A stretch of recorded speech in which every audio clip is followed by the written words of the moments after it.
Assalamualaikum warahmatullahi wabarakatuh. Tonton terus channel tim UAS Sumut. Subscribe, like, share, and comment. Assalamualaikum warahmatullahi wabarakatuh.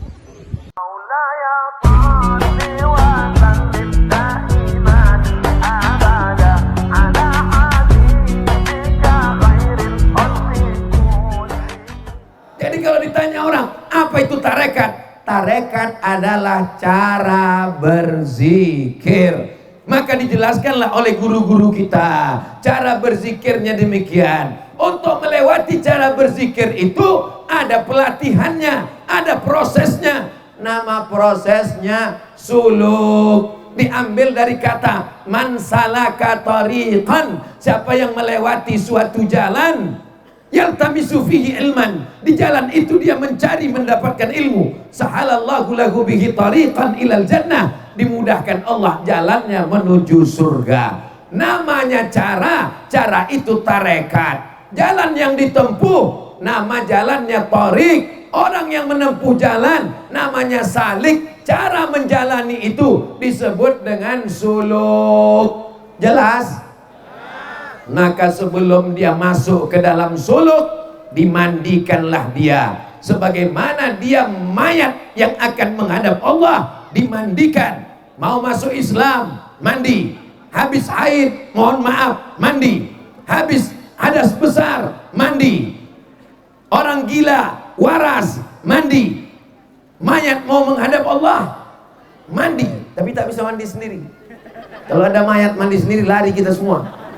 Setelah dimandikan bersih, dipakaikan kain kafan. Mutu qabla anta mutu, mati sebelum mati. Jadi kalau ustadz berceramah, ingat mati, ingat mati, ingat mati. Orang tarekat Naqsabandiyah bukan ingat mati, dia memang sudah mati karena dia diikat, dia digulung pakai kain kafan dan ditalkinkan ke telinganya sebelah kanan.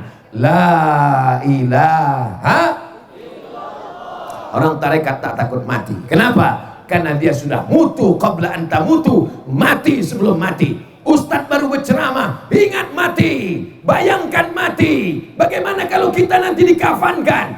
Orang tarekat tidak membayangkan. Dia sudah dimandikan, dia sudah dipakaikan kain kafan, dia sudah ditalkinkan sebelah kanan. La ilaha illallah. Setelah itu barulah dia diajarkan menanamkan zikir ke dalam kalbunya, ke dalam tangkai jantungnya, ke dalam hatinya, ke dalam sanubarinya, supaya dia dapat berzikir waktu tegak, waktu ruku, waktu sujud, waktu duduk, waktu berbaring.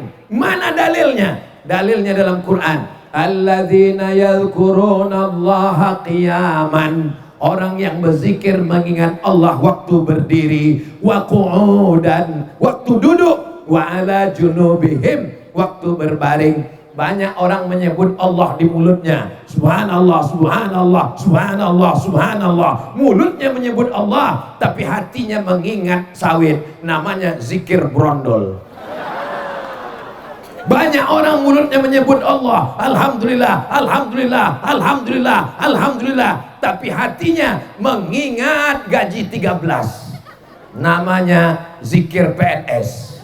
Banyak orang mulutnya menyebut alhamdulillah, Allahu Akbar, Allahu Akbar, tapinya hatinya lalai. Apa kata Allah? Wala takun minal ghafilin. Jangan jadi orang yang lalai. Maka Khalifah Mursyid menanamkan zikir ke dalam hati kalbu sanubari muridnya supaya tak putus zikir. Zikirnya tak bersuara, zikirnya tak berbunyi, zikirnya tak bergerak. Lidahnya diam tapi dia bergerak. Bagaimana lidahnya diam tapi bergerak? Makanya susah menjelaskannya kalau tidak ikut bersuluk. Mudah-mudahan nanti setelah ceramah saya ini banyak adik-adik kawan sahabat mulai ikut ambil talqin zikir, ambil suluk paling sedikit 10 hari insyaallah. Amin ya rabbal. Setelah mandi pakai kafan, dibisikkan la ilaha illallah, barulah dia kemudian duduk menghadap kiblat dengan tata cara yang diajarkan Khalifah Mursyid-Mursyidin. Barulah dia berzikir tak henti.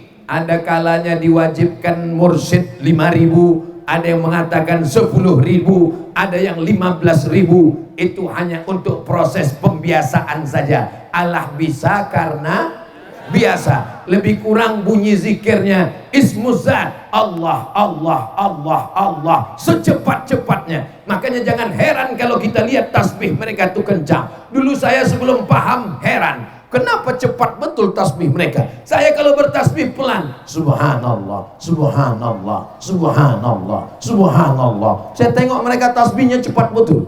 Berarti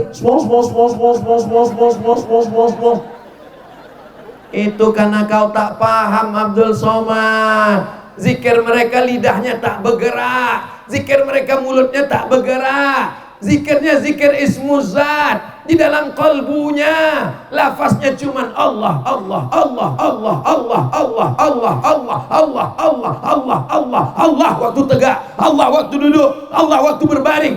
Apa yang dia pandang, apa yang dia lihat, apa yang dia pikirkan, Allah, Allah, Allah, Allah, Allah. Sampai mengigaunya pun Allah, Allah. Sampai tidurnya pun Allah. Sampai akhirnya mati dalam keadaan husnul khatimah. Apa yang sering kau tengok, apa yang sering kau cakapkan, apa yang sering kau pikirkan, apa yang sering kau renungkan, apa yang sering kau dengarkan, itulah yang akan datang waktu sakratul maut. Kenapa orang tarekat itu husnul khatimah? Kenapa orang tarekat itu matinya tenang? Kenapa sakratul mautnya menyebut Allah? Karena dia waktu tegak, waktu duduk, waktu berbaring tak lepas dari Allah, Allah, Allah, Allah. Berzikir dengan lidah, lidah berhenti bergerak, zikir berhenti. Tapi kalau berzikir di dalam, apapun yang dilakukan, sambil memasak Allah, Allah, Allah, sambil bekerja Allah, Allah, Allah. Apakah boleh menyebut Allah dalam WC? Apakah boleh menyebut Allah dalam WC? Tak boleh, karena WC tempat najis. Maka membaca kata doa Allah sebelum masuk, Allahumma inni a'udzubika minal khubuthi wal khaba'ith. Setelah masuk atau sebelum masuk? Sebelum masuk, kaki kiri, Allahumma inni a'udzubika minal khubuthi wal khaba'ith. Ya Allah, aku berlindung kepada Engkau dari setan jantan dan setan betina. Ternyata setan pun tak ada LGBT. Setan jantan, setan betina, tak ada setan bencong. Jadi bencong ini lebih parah dari hebat jamaah haji. Allahu Akbar. Tapi orang tarekat bisa berzikir dalam WC. Orang tarekat Naksabandia masuk WC tak putus zikirnya. Betul? Betul, cemana? Mana ada orang berzikir dalam WC? Allah, Allah, Allah, Allah. Lidahnya tak bergerak. Macam mana zikir lidah tak bergerak? Tak bisa saya jelaskan. Mesti masuk ke dalam, mesti ambil talqin kepada mursyid. Mursyid penunjuk jalan. Tadi Abdul Somad dari Rantau Prapat bisa sampai ke Hajoran, ini bagaimana caranya? Kenapa bisa sampai kemari? Karena ada mursyid di depan. Mursyid penunjuk jalan. Itulah orang yang tahu jalan, yang pernah ke Hajoran, yang pernah survei. Orang yang menunjuk jalan itu namanya mursyid. Siapa mursyid Ustaz Somad ke Hajoran? Patwal. Patwal polisi. Berhenti mobil itu di tengah jalan karena ada macet. Begitu dibuka kaca, langsung orang teriak di samping, sambu lewat gitu. Apalah kalian ini mursyid yang lewat ini. Jadi nanti kalau ditanya, itu siapa itu? Itu mursyid kami. Apa mursyid itu? Entah, pokoknya mursyid lah, dari dulu mursyid. Mursyid artinya orang yang membimbing kita, menunjuk jalan. Siapa mursyid? Mursyid besar adalah tuan guru tua. Tuan guru tuanya namanya Syekh Abdul Wahab Rokan. Rokan itu nama sungai, namanya Sungai Rokan yang ada di Riau. 4 sungai: Sungai Rokan, Sungai Kampar, Sungai Siak, Sungai Indragiri. Salah satunya dari Rokan. Pergi dia ke Makkah. Sampai di Makkah dia mengambil tarekat di atas Jabal Abi Qubais. Nanti mudahan Bapak Ibu panjang umur, sehat, berangkat umroh ke tanah suci Makkah. Amin. Bulan Februari tanggal 1 berangkat umroh akbar bersama Ustadz Abdul Somad. Ongkos tanggung masing-masing. Nama travelnya Grand Safanauli. Ustadz Iqbal Pulungan LC. Nanti sampai di Bukit Sofa, naik ke atas Bukit Sofa, menghadap ke arah Ka'bah. Di belakang Bukit Sofa ada gunung tinggi namanya Jabal Abi Qubais. Banyak orang salah sebut, dibilangnya Jabal Kubis. Kubis itu sayur kol.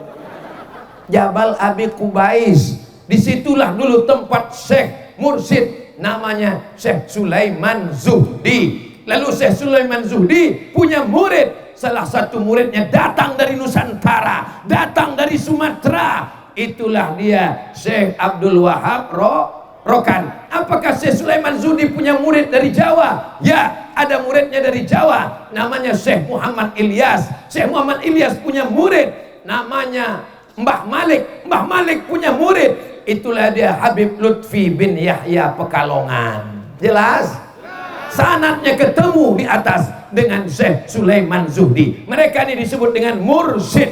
Tapi karena mursyid tak bisa datang, kata mursyid, aku tak bisa datang, maka kukirimlah wakilku, kukirim penggantiku. Pengganti itu bahasa Arabnya khalifah. Makanya kadang mursyid tak bisa, diangkatlah namanya khalifah. Jadi nanti kalau ada yang bertanya, siapa itu? Itu adalah khalifah. Oh, kalau begitu ini adalah khilafah. Kalian mau mendirikan negara Islam di sini? Itu bukan khilafah, bodoh. Itu khalifah. Khalifah itu pengganti mursyid. Mursyid mengangkat khalifah. Khalifah nanti kalau sudah sampai level tertentu akan naik ke atas menjadi mursyid. Di Besilam sekarang mursyid yang ke-13 sejak Syekh Abdul Wahab Rokan meninggal tahun 1926. Sekarang mursyid yang ke-13 namanya Syekh Dr. Zikmal Fuad, guru kami waktu di Darul Arafah Lau Bekri dari Deli Serdang dulu. Pas saya dipasangkan sorban tadi, saya tengok sorban ini tulisannya IKAPDA, Ikatan Alumni Pesantren Darul Arafah. Ternyata banyak kawan-kawan saya, senior-senior saya dari Darul Arafah ada di hajoran ini. Allahu Akbar.